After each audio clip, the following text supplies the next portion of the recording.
I was watching. You guys, did you? I think probably everyone here saw maybe that clip of Ted Koppel talking to Sean Hannity. Is that his name? I think you are bad. But you think we're bad. You think we're bad. You think we're bad? I do think. Let me talk. I ought to punch you in your young face. And he did. Ted Koppel's baller because he's the only person who stood up to that motherfucker on his show. Yeah. The 70s are baller now. Woodward and Bernstein are out there. He doesn't know what side to part his hair on. He doesn't give a shit. That's right. Because we're living in this world, that larger piece, I was just watching in the green room, there was like a larger thing that Ted Koppel did that was just about the fact that, and we're tired of hearing this, because what does it fucking mean? But it's like the fact that our relationship with facts has become... It's now subjective. Like we live in a world now. Who would have ever thought this would be the result of the internet? We all thought in the 90s, we thought there's going to be all kinds of trouble, but it's going to be because information is going to bleed all together. We all anticipated all kinds of trouble. Trouble like, I don't know, like kiddie porn will be easier. People will be able to get away with crime more. Then the government's going to want to clamp down, and thought will be a crime.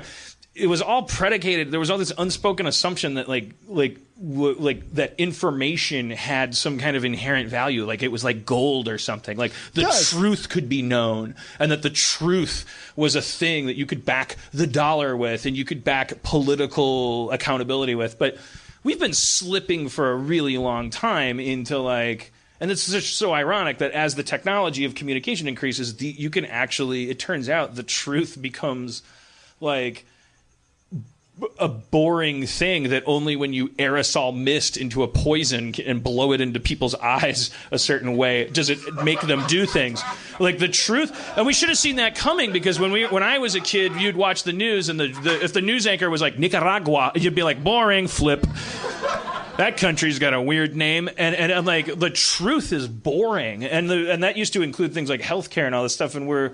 Like we don't like it's only people that mash it up and go like I'm a boogeyman, like what the that's they're getting reactions and clicks, and it's like I don't know what my point is. I'm just shaking my cane at everything. Did you see other people who showed up that had Pizzagate T-shirts this weekend in Washington because they still believe that Pizzagate is real? Even though Alex Jones has come out and said. Yeah, I apologize you only for riling need to people hear. up. It's like it turns out. Whenever they told me when I was trying to make my dog not shit in the house, and I was like, and by the way, I didn't want to ever own a dog because I thought growing up in Milwaukee, I thought in order to own a dog, it meant you had to be mean to it, because how else could you possibly train a dog to do things that turn? And then I read books and all this stuff, and I was like, oh, you'd never have to have my dog's never experienced any punishment. It's only experienced reward. And it shits outside. It's a totally thing. I got off on a tangent there. I'm a great dog owner. I went to that breeder and I said, "Give me a great dog." Sorry. But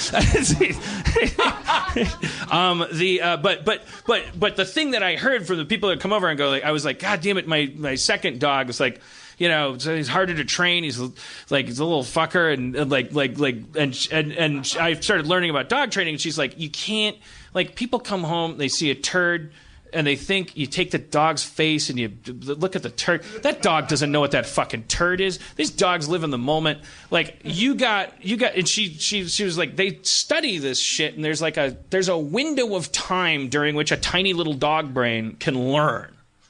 It'll experience all kinds of shit and react to it, and it'll seem like your dog's sentient. But as far as really like connecting something new, like making a new thought, it has to be so much in the moment that's why trainers they associate. They go, if you want to train your dog, it's like you click the clicky thing. So the dog can piggyback. It could go, the clicky thing means I did a good thing. The clicky thing also means I get a peanut later. Whatever dogs eat, I don't know. Milk chocolate, right? Dark chocolate. They love dark chocolate. No, just a funnel. If you're listening, hey, don't talk over me. It's my podcast. If you're training a dog at home, get a funnel and a barrel of dark chocolate. No. And will not come back to haunt me. Chicken bones. They love chicken. Tiny chickens. Yeah, tiny chicken bones. You have to sharpen them first. Yeah. Hone them to a razor's edge. No, but for some reason the clicky thing. It's like the dog will go, okay, clicky thing means I'm owed a cookie. I'll get a cookie later, whatever. They associate it. My point is, okay, so we're primates. So our window's a little longer. Okay, so Ben Franklin could take all that time to discover electricity and connect it to. Maybe I'll get laid if this key glows. We have a long term. But we don't really. We call it sentience because we can connect dots from very far away. We're like, maybe if I get this car, maybe if I blah blah blah. It's like we can connect things like so much further that we think we're superior animals. But we can't learn piano after 40. And are you kidding me? It's a mathematical fact. Nothing turns a woman on by more than a glowing key. I fucking love that shit. Ben Franklin. You can hear what he was doing. It's just rattling. The moment you make a key. But what that Ted Koppel thing awoke me to the fact that it was like awoke me. What am I? So you can't learn.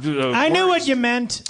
It only takes a certain amount of time before you can encounter something and then you decide it's true, and it kind of bakes into your brain, and we're all aware of the fact that facts are the kinds of things that can be like proven wrong and all this stuff, but that's different from things that we believe. Like we have like this kind of, it's just sad, really. Because where were we when we learned to be like whatever we are that kind of drives everything else that we do? Because it's driving how we consume information, and then we're certain of things. I feel like what we just saw with these lens Nazis, just to use it as an example, it's a thing, lens Nazis. I'm not saying you're anti-Semitic. I'm just saying if lenses were Jews. Zeiss how, motherfucker, Zeiss how. Or a film stock. If film stock were Jews, you'd be like, fuck the film stock, it does not matter. It's the Zeiss. I work for NASA.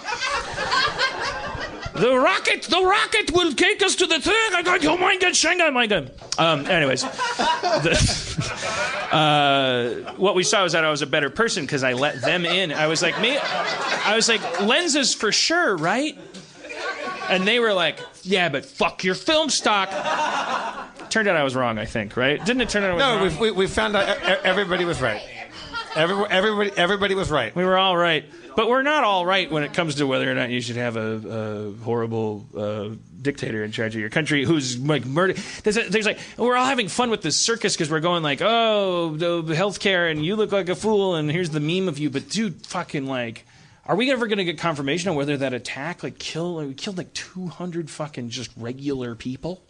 Like we're all like he just he's ran the whole time. He never said, oh, I think I'm going to do a little bit with this and a little bit with. He said, I'm going to fucking murder people. I'm going to fucking kill ISIS. I'm going to step it up. And we voted and whatever, blah blah blah. And now we're murdering. That was the shit that Obama did that he gets criticized for. Is like, yeah, it was part of being president. You send a drone and like an Amazon thing and there's a little half a mosque. Sorry, we got the half a mosque. Sorry for the half a mosque. Very difficult to draw down troops and not use drones. Yeah, and so now this dude is just like, forget that nuclear button. I mean, don't forget it. We're all going to die that way. But like in the meantime, there's a little morphine button that you just get handed. Drone. It's not like he was going to put that in the drawer. And now the drone drawer? Drone drawer was already open though.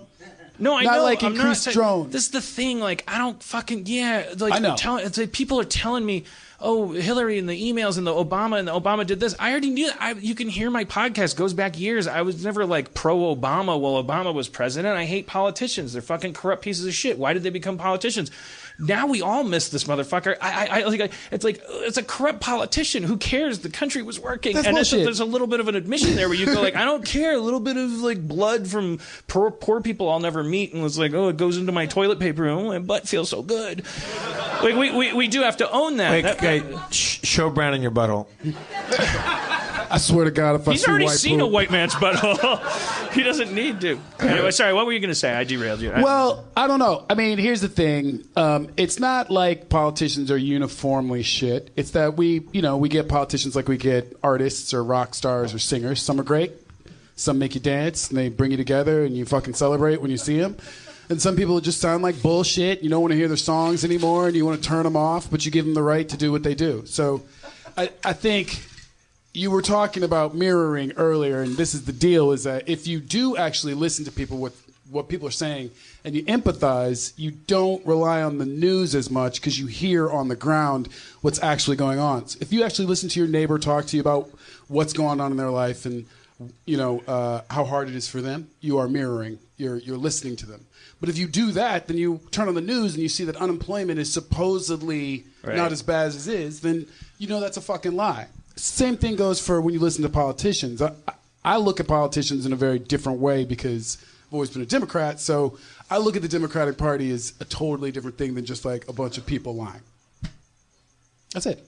But what are we supposed to do in Los Feliz? Like, go over to Amy Mann's house and find out she doesn't like the pothole, and like, our neighborhood's doing okay. Like, is it? I mean, we have a ton of homeless in Los Feliz. They live in the park during. I almost killed Amy Mann. She was coming down.